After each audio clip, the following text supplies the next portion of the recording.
Hey everyone. Hey everyone. All right. Continue in Jesus' Sermon on the Mount from the Gospel of Matthew. We'll be in Matthew chapter 5 today. But let me ask you about this. How do you feel about people you can't trust?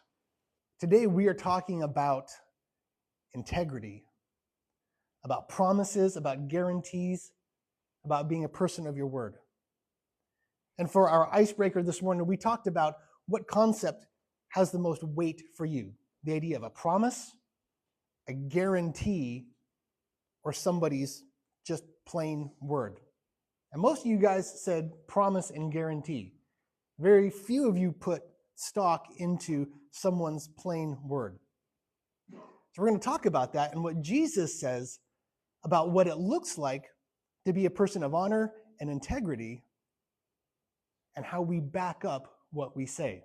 So we call this the gospel of trust me, bro. And if you ever spent time on social media, you know if you get into an argument with people and someone wants to make a point, but they don't have any receipts, they don't have any verification, they always come with the trust me, bro, right? So in the levels of accountability and honor, right, a bachelor's degree, that's the bottom. Then you have the master's and the PhD, but the very top, that's the trust me, bro, right? I don't have any evidence, but trust me, bro, I know. So Jesus is trying to help us get beyond the trust me, bro, so we can live lives of honor and integrity in the things that we say. So looking at Matthew chapter 5, we'll start at verse 33. This is Jesus speaking here. Again, you have heard that it was said to those of old, you shall not swear falsely, but shall perform to the Lord what you have sworn. But I say to you, do not take an oath at all, either by heaven, for it is the throne of God, or by the earth, for it is his footstool, or by Jerusalem, for it is the city of the great king. And do not take an oath by your head, for you cannot make one hair white or black. Let what you say be simply yes or no. Anything more than this comes from evil. Now, really what Jesus is talking about here is being a person of honor. And this is not a new concept for God. God has been trying to get his people to be honorable for the entirety of the time that they have known God, from the Old Testament on. So we see in the Old Testament, Numbers chapter 30 says this. If a man makes a vow to the Lord or swears an oath to bind himself by a pledge, he shall not break his word. He shall do according to all that proceeds out of his mouth. Now this was Old Testament law, as God is trying to teach people how to behave. So he says, hey, whatever you make an oath, whatever you make a promise to do, that is binding. This is it. You have said, this is my solemn vow. This is my oath. That's it. There should be nothing else. You cannot break this. God is trying to teach us what it means to be honorable and people of integrity. And like Jesus always does in the Sermon on the Mount, he takes the old way of thinking about it and kicks it up a notch. So it used to be said, do not murder. Do you remember Jesus says, hey, I'm going to tell you, let's talk about anger. Jesus said, it used to be said, don't commit adultery, but let's take it up a notch. Now let's talk about lust. Right? Jesus takes the old behavior and ratchets it up. He said it used to be about, if you make an oath on something, you stick to it. Jesus says, now we're going to take it up a notch. Don't even make an oath. Your word alone should be so powerful. Your plain spoken word should have so much weight to it that all you have to say is yes or no.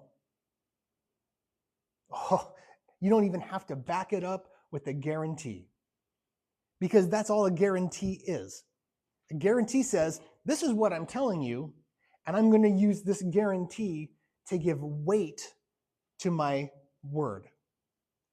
That's all a guarantee is. Like if you look at a box that's got a guarantee on it, hey, we guarantee this product is going to work or your money back, right? And the guarantee is just additional words. Jesus says, don't worry about adding additional weight to your words. Don't worry about additional promises. Let your word be enough. Oh, and that's heavy. Jesus says, just let your yes be yes and your no be no. You see, Jesus values integrity. And that things that we say ought to be honest things so that people know, hey, he said this, that's it. Done deal. I don't have to ask. And we do that a lot. In our speech, in our communication, people don't believe us, and so we feel we have to back it up. Right? And so you'll hear people, and in the military, we like to tell stories. Right? We tell whoppers and lies, and we exaggerate a lot. So we'll tell a story, and someone will say, no way. And so we feel like we got to back it up. Right? So we say things like, hand on the Bible, I swear. Why? Because you feel you have to add weight to your words. And Jesus says here in Matthew chapter 5, you should be known as a person of honor and integrity so that when you speak, you don't have to back it up with anything else. No promises, no guarantees. You've just said it and that's it. Man. Now think about that for a second. Can you say that is how people see you when you speak? Or are there times in your life when you feel that you have to back up your speech with other promises and guarantees to get people to believe you? Or how about this? Think about people in your lives. We all know that one guy or gal who can't be trusted for anything. And they'll talk and talk and talk and talk, and you know, they're full of it. They're not gonna show up when they say. They're not going to do what they say they're going to do. And Jesus tries to teach us, the first thing here, the value of integrity. In Proverbs 12, the Bible says, the Lord detests lying lips, but he delights in people who are trustworthy. You see, integrity is the cornerstone of trust. And without trust, without honesty and integrity, promises are worthless. If you have someone who is not an honorable person, has no integrity, what is their promise worth? Zip. And so you'll see someone who will make a whole bunch of promises. No, this time I'm serious. I promise, right? They'll even try to throw God in to back it up. Swear to God. And the Bible says very clearly, hey, don't bring God into this. Do not bring God into this. In fact, that was the significance and importance behind the Ten Commandments. When it says, do not use God's name in vain, it's not talking about profanity, swear words. It's talking about using God as a guarantee or a promise to back up what you're going to say. So it's not about you having a dirty mouth, because that's Marine Corps culture. Right? So I'm not judging you. I'm not getting on you. What I am talking about is the whole swear to God thing. God says, keep my name out your mouth, right? But that's what God is saying. Keep my name out of your mouth. Don't bring me into your lies, your dishonesty, and your deception. Don't use me to back up your hot mess. And that's what Jesus is talking about here with the whole trust me, bro thing. He says you need to be a person of integrity and honor so that when you say something, your word is it.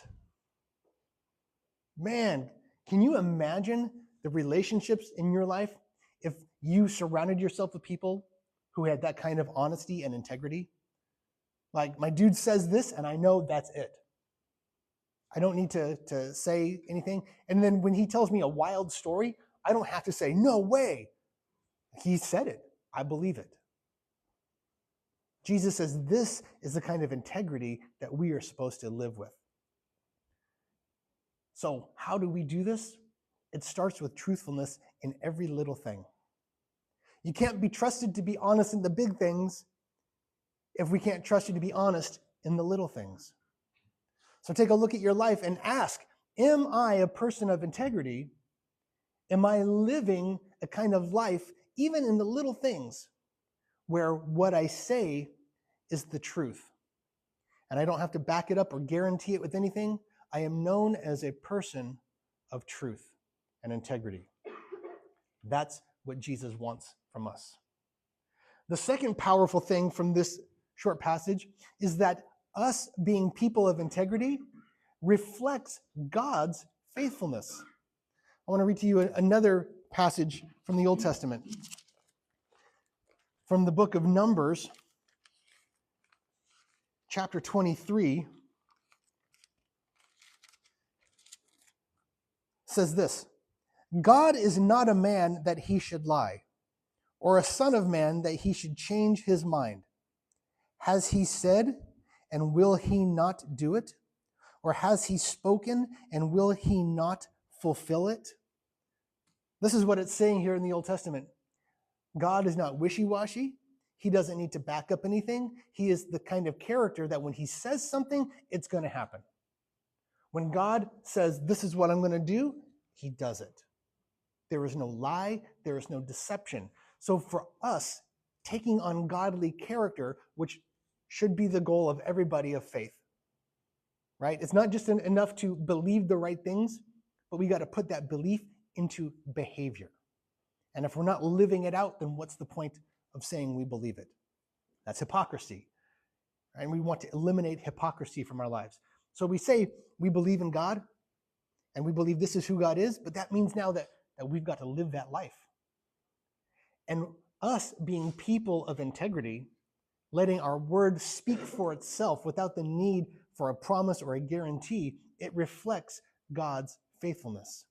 As God is honest and God is faithful, he calls you and me to be the same. So protect your promise. Don't make pledges you can't keep, in the big things and the little things. Here's how it plays out in the little things. You tell someone, hey, I'm going to be there at this date at this time. If you've said it, then do it. Obviously, there are always extenuating circumstances. Life happens. But don't say that you're going to do something and then fail to follow through. God calls us to be people who follow through with our words. Protect your promise in the little things.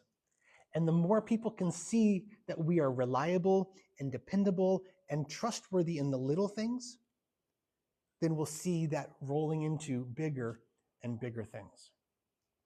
And finally, this kind of attitude, being people of integrity and honesty and truthfulness, it builds trust. With each other, it builds trust in every relationship in your life. In the shop, with your supervisors, with the boyfriend or girlfriend, with the spouse, integrity builds trust. Proverbs 11 says, the integrity of the upright guides them, but the unfaithful are destroyed by their duplicity, being two-faced. When we say something, the weight has got to be in our words. And we talk about that, right? Are you a man of your word? Are you a woman of your word? And it feels like in this day and age, we have lost that weight, where we need to back it up with all sorts of stuff. And when people don't believe us, we come at the, trust me, bro. I know, trust me, I promise, I guarantee. We got to build trust, and that comes through honesty and integrity. You see, trust is the foundation for all meaningful relationships. Friendships, workplace relationships, significant relationships, it's all built on trust.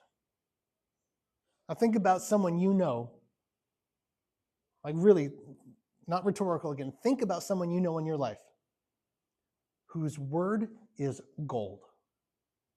They say something and you know it's going to happen. It is the absolute honest truth. You know someone like that in your life? Think about it for a second. Think about someone you know whose word is gold. Well, what is it that has allowed you to put confidence in them? But here's the kicker. Now ask, how do you get to that place where other people can see you like that? It's not just enough to know people like that. God calls us to be people like that. So he calls us to action. He calls us to create a culture of honesty, of integrity. No promises or guarantees necessary. We are supposed to be a community that when we speak, that's it. People can trust us. We don't need to say the trust me, bro. No, swear to God. No, hand to the Bible. No, nothing. Because if you are a man of integrity, if you are a woman of faithfulness and integrity, what you say has enough weight on its own. We honor God through our own integrity and faithfulness. And my hope and prayer is that we can be empowered to be honorable individuals who keep our word diligently in the small things and the big things. When it matters, and even when we think no one else sees us. And I hope that your prayer can be, God, help me be a person of integrity.